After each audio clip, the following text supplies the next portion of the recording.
Oi, meu nome é Aldeir, eu sou estudante de teatro na UFBA, a Universidade Federal da Bahia. O meu resumo é o Dramaturgia e Podcast, relato de uma experimentação artística na extensão universitária. O trabalho foi orientado pelo professor Rodrigo Moraes Leite e ele foi o resultado de uma seleção de um edital lançado pela Pró-Reitoria de Extensão da UFBA.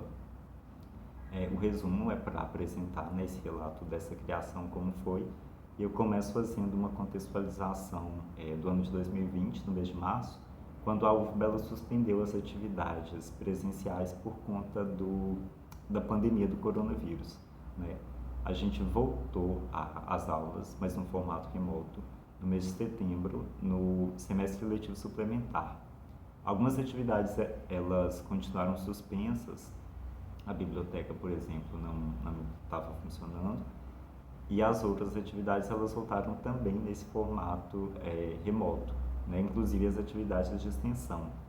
Né? Foi nesse contexto, então, que a Pró-Reitoria de Extensão ela lançou os editais. Um deles era o PIBEXA, Experimentação Artística, que iria selecionar obras de alunos que propusessem criações artísticas criadas dentro do modelo remoto. Né? Isso foi a primeira provocação que veio, né, de como seria criar, disponibilizar e a pessoa ter acesso a uma criação de artes cênicas no formato remoto. A partir disso, eu fui buscar referências estéticas e encontrei na radionovela, num artigo no Tempo das Radionovelas da Lia Calabre, que ela fala, né, que a radionovela seria essa história dramatizada e disponibilizada no rádio, isso nas décadas de 30, 40, 50. E aí, trazendo para o contexto atual, a minha proposta foi, então, também trazer uma história dramatizada, mas para os meios digitais. Então, minha proposta foi a criação de um podcast a partir de um texto dramatúrgico, né, de uma dramaturgia. Fiz minha inscrição no edital, fui um dos selecionados, dos contemplados. A partir disso, aí eu comecei a parte, né, do trabalho prático. Eu chamei 2 colegas, a Jamile e o Gilberto, para trabalharem comigo, serem meus atores, e eu dividi o trabalho em 3 etapas. A primeira etapa foi pré-produção, que seria a compra de materiais para a gravação do podcast, né, microfone, fone, isolador acústico, e o tratamento do texto.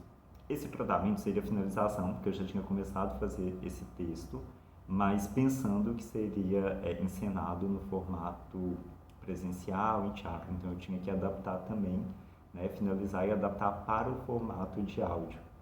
Isso na primeira etapa do trabalho. A segunda seria encontros virtuais, nessa metodologia de trabalho, que seria encontro por plataformas digitais. Google Meet, que a gente usou, chamadas de WhatsApp de vídeo e teve vezes até por ligação também, para a gente poder ensaiar, né, e dirigir esse texto através dessas chamadas também remotas. E a última etapa, que seria a terceira, seria a finalização, a edição do podcast e a publicação.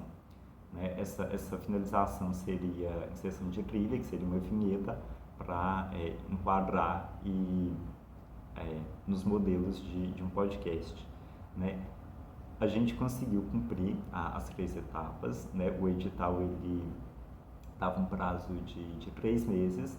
A gente conseguiu dividir dentro desse cronograma, usando essa metodologia, e a gente fez algumas, né, descobertas, que uma delas foi realmente essa possibilidade da criação de artes cênicas no modelo remoto, né, tanto a criação quanto a divulgação, e a pessoa também ter acesso, né, porque o podcast a pessoa pode ouvir dentro de casa e não tem a necessidade de ir para o teatro para ver. Né? É uma nova experiência que ela vai estar ouvindo essa história. A gente percebeu, né, uma certa interdisciplinaridade entre as artes cênicas e os meios digitais. Né? Esse audiodrama, que é um termo também que nas pesquisas eu consegui encontrar um artigo que chama A Radionovela na Era da Nuvem, no site Gaúcha HZ, que também fala, né, que o audiodrama é essa dramaturgia para áudio. Então foi mais uma descoberta que a pesquisa proporcionou. E o texto em si, nessa dramaturgia que foi criada, ela foi basicamente pautada no diálogo, na conversa dos personagens. Ele tem poucas indicações de ações, né, dos personagens, dos atores. Todo o enredo, toda a história, ela desenvolve através da fala desses personagens, que é o Marlon e a Ana Júlia. O Marlon, ele chega na casa da Ana Júlia, né, eles acho que a única ação, né, de indicação no texto que tem é Ana Júlia atender a porta quando o Marlon chega. Daí eles sentam e começam a conversar. Né? Aí a ação que essa fala, um fala e o outro rebate, porque começa um clima de discussão de relação entre eles, muito por conta das personalidades, né, as características desses personagens, faz com que eles comecem essa discussão de relação, e isso é o conflito, né? E é sempre a ação de um falar, a ação do outro é rebater isso que o outro está falando. E aí isso vai se repetindo, né? Um ciclo vicioso. Então isso remete à metáfora do chiclete que tá no título. E a gente conseguiu então, né, cumprir as 3 etapas, disponibilizar no Spotify, e foi o resultado que a gente conseguiu encontrar de criação artística, de artes cênicas, né, no contexto de pandemia, e proporcionado pela extensão, pela Pró-Reitoria de Extensão. Esse foi o trabalho.